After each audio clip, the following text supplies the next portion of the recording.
اس طرح سن رہے تھے کہ جیسے اعلان ہو گیا ہو کہ باد صبا خاموش ہو، گلزار چپ رہیں، وہ بات کر رہے ہیں، خبردار چپ رہے ہیں۔ خاموشی سے سنتے رہے، حضور علیہ الصلوۃ والسلام کے چہرہ انور کو دیکھتے رہے۔ تو حضور نے جب فرمایا کہ میں یہ اونٹ خریدنا چاہتا ہوں، اتنے پیسوں میں دے دو گے؟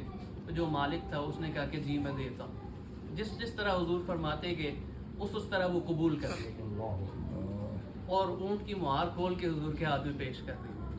حضور نے وہ اونٹ کی مہار پکڑی، اونٹ کو لیا اور جس رستے آئے اسی رستے واپس تشریف لے جانے لگے۔ جب تک حضور دیکھتے رہے، حضور ہی کو دیکھتے رہے۔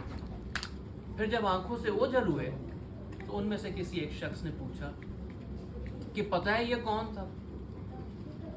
انہوں نے کہا کہ پتہ تو نہیں ہے، لیکن زلفیں ایسی تھیں کہ جیسے پیر میرے علی شاہ زلف دے کنڈل کنڈل تے عاشق دا دل ڈولے، حسن تیری دی صفت کی آنکھاں کافر کلمہ بولے۔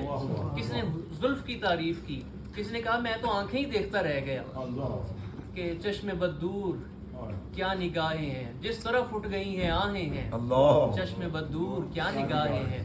کس نے زلف کی تعریف کی، کسی نے آنکھوں کی تعریف کی، کسی نے کہا میں تو دیکھتا تھا کہ جب وہ بولتے تھے تو الفاظ نہیں بھول جڑتے تھے ان کی زبان سے، اور کسی نے کہا میں تے ٹوری ویندا رہ گیا۔ تو حضور علیہ الصلوۃ والسلام کو دیکھتے رہے۔ جس نے پوچھا نا سب سے پہلے کہ کون تھا یہ لے گیا جو ہم سے، اس نے کہا لوگوں کوئی شخص آیا، اس نے ہم پہ اپنے حسن کا جادو چلایا ہے اور ہم سے ہمارا سرخ اونٹ لے گیا۔ سرخ اونٹ بڑا قیمتی۔ جب یہ بات کہی تو کہتے ہیں کہ ان کی سردار خاتون، ان کی ملکہ ان کے ساتھ سفر کر رہی تھی، خیمے کے اندر تھی۔ اس نے وہاں سے آواز دی، اس نے کہا خبردار، تم سے جو اونٹ لے کر گئے ہیں ان کو کوئی دھوکے باز نہ کہے یا یہ نہ کہے کہ وہ تمہیں فریب دے گئے۔ اگر اس نے تمہاری قیمت نہ لوٹائی تو وہ جتنی قیمت ہے وہ میں تمہیں دوں۔ جب یہ بات سنی تو وہ جو قافلے والے تھے انہوں نے کہا کہ شکر ہے ملکہ، آپ جانتی تھیں کہ وہ کون ہے؟ کہنے لگی جانتی میں بھی نہیں، لیکن وہ جب آئے تھے تو وہ الفاظ جو ان کے منہ سے نکل رہے تھے اتنے حسین تھے کہ میں نے یہ سوچا کہ میں دیکھوں تو صحیح یہ کون ہے۔ تو میں نے پردہ ہٹا کے دیکھا تو جو چہرہ میں نے دیکھا وہ کسی جھوٹے کا چہرہ ہو ہی نہیں سکتا۔ تو اگر قیمت تمہاری نہ آئی تو میں تمہیں دے دوں گی۔ کہتے ہیں کہ یہ باتیں چل رہی تھی کہ کچھ دیر بعد وہ جس رستے سے حضور تشریف لے گئے تھے اسی رستے سے کچھ اور لوگ نظر آئے اور ہاتھوں میں سامان لیا ہوا ہے کسی طرح کا۔ وہ قریب آتے گئے، اب یہ لوگ پھر سے ادھر دیکھ رہے ہیں کہ اب کون آ رہا ہے۔ تو حضور علیہ الصلوۃ والسلام کے کچھ اصحاب وہ وہاں تشریف لائے اور پوچھا کہ عزیزو کچھ دیر پہلے یہاں پر کوئی شخصیت تشریف لائے تھے، اونٹ کا سودا کیسے گئے ہیں؟ انہوں نے کہا کہ جی آئے تھے، ہم انہی کی باتیں کر رہے ہیں۔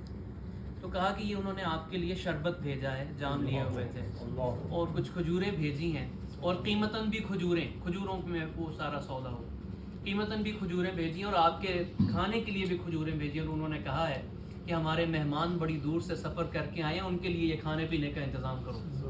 وہ حیران ہو گئے، وہ کہنے لگے کہ ہم اس کے بارے میں کیا کچھ باتیں سوچ رہے ہیں اور اس کو ہمارا کتنا خیال ہے۔ اس نے کہا کہ یہ شربت ایک طرف رکھو، کھجوریں ایک طرف رکھو، پہلے بتاؤ وہ ہیں کون؟ ہم تو ان کے حسن سے ہی پورا طرح اس میں اثر میں تھے، اب ان کا اخلاق بھی اتنا اعلیٰ ہے، بتاؤ تو صحیح کہ وہ ہیں کون؟ حضور کے نام کا ڈنکا پورے عرب میں اور پورے عالم میں بج چکا تھا، لوگوں کو پتا تھا کہ حضور تشریف لائے۔ تو انہوں نے صحابہ نے کہا کہ تمہیں نہیں معلوم وہ ہمارے نبی سیدنا محمد مصطفیٰ صلی اللہ علیہ وسلم؟ تو کہتے ہیں کہ ان لوگوں نے ارادہ کیا کہ اب آگے کا جو سفر ہے وہ تو بعد میں ہوگا، پہلے سب حضور کی بارگاہ میں چلتے ہیں۔ حضور کی بارگاہ میں حاضر ہوئے، آ کر حضور کا کلمہ پڑھا، آپ کے دست اقدس پر اسلام کو قبول کیا اور پھر آگے اجازت دی۔ اعظم چشتی صاحب نے اس پورے واقعے کو اپنے کچھ الفاظ میں اس طرح سے لکھا ہے، ایک ربائی ہے۔ انہوں نے کہا ایک سونا حضور کی صفات بیان کی، ایک سونا دجا منہ دا مٹھا اتوں قاتل نین رسیلے، ایک سونا دجا منہ دا مٹھا اتوں قاتل نین رسیلے۔